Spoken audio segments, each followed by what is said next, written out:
துணைத் தலைவர் அண்ணன் கரு நாகராஜன் மற்றும் அரசு துறை தலைவர் ராஜா, தென்சென்னை மாவட்ட பொதுச் செயலாளர்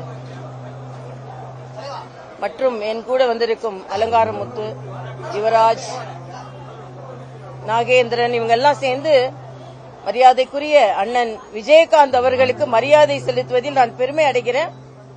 இதே அலுவலகத்திற்கு மாநில தலைவராக அவரோடு கூட்டணி பேசுவதற்கு வந்திருக்கிறேன்.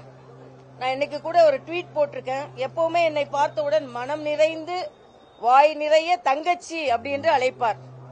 என்னை தங்கச்சி என்று அழைக்கின்ற சில அரசியல்வாதிகளில் முதன்மையானவர் அவர். அதனால்தான் இன்னைக்கு ட்வீட் போட்டேன். தங்கச்சி என்று என்னை அழைப்பவர் தன் கட்சி மீது எவ்வளவு பாசம் வைத்திருந்தாரோ அதே போல இந்த தங்கச்சி மீதும் பாசம் வைத்திருந்தவர் என்று. ஒரு வெள்ளந்தியான மனிதர், ஒரு அரசியலில் மிக நேர்மையானவர், துணிச்சலானவர். அவர் இன்னும் ஆரோக்கியமாக நீடூழி வாழ்ந்து ஒரு சாதனையை படைத்திருக்க வேண்டும் என்பது எனது கருத்து.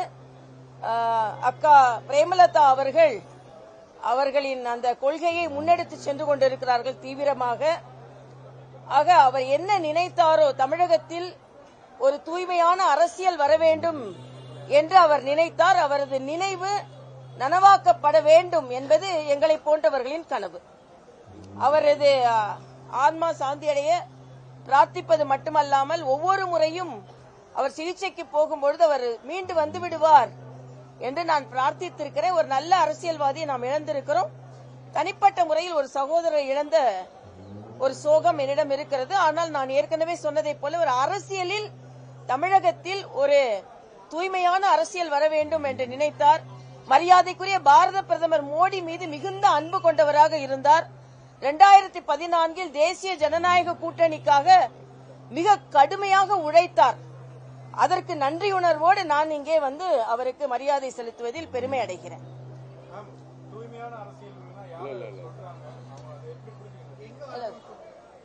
இப்ப நான் அதெல்லாம் சொல்ல முடியாது. அவரோட எண்ணத்தை நான் இங்கே பிரதிபலித்தேன், அவ்வளவுதான். இல்ல, நான் வந்து அவரோட எண்ணத்தை இங்க பிரதிபலித்தேன், அவ்வளவுதான். அரசியல் பேசுவதற்கோ வேற எதையும் பேசுவதற்கோ இது இடமில்லைன்றது எனது கருத்து. இல்ல, நீங்க எப்படி புரிஞ்சுக்கிட்டாலும் என்னை பத்தி நான் இங்கே ஒரு தூய்மையான மனதோடு பேசுகிறேன், அவ்வளவுதான். அரசியல் கலக்காத மனதோடு பேசுகிறேன்.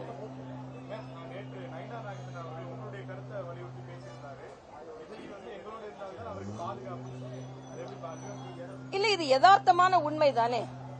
பிரிந்து போகக்கூடாது எதிர் ஓட்டுகள் என்பதில் அண்ணன் நயினார் நாகேந்திரனும் அண்ணன் எடப்பாடி அவர்களும் எல்லாருமே எதிரணியின் ஓட்டுகள் கூட்டாக இருக்க வேண்டும் என்ற ஒரு கோரிக்கையை தொடர்ந்து வைத்துக் கொண்டிருக்கிறார்கள்.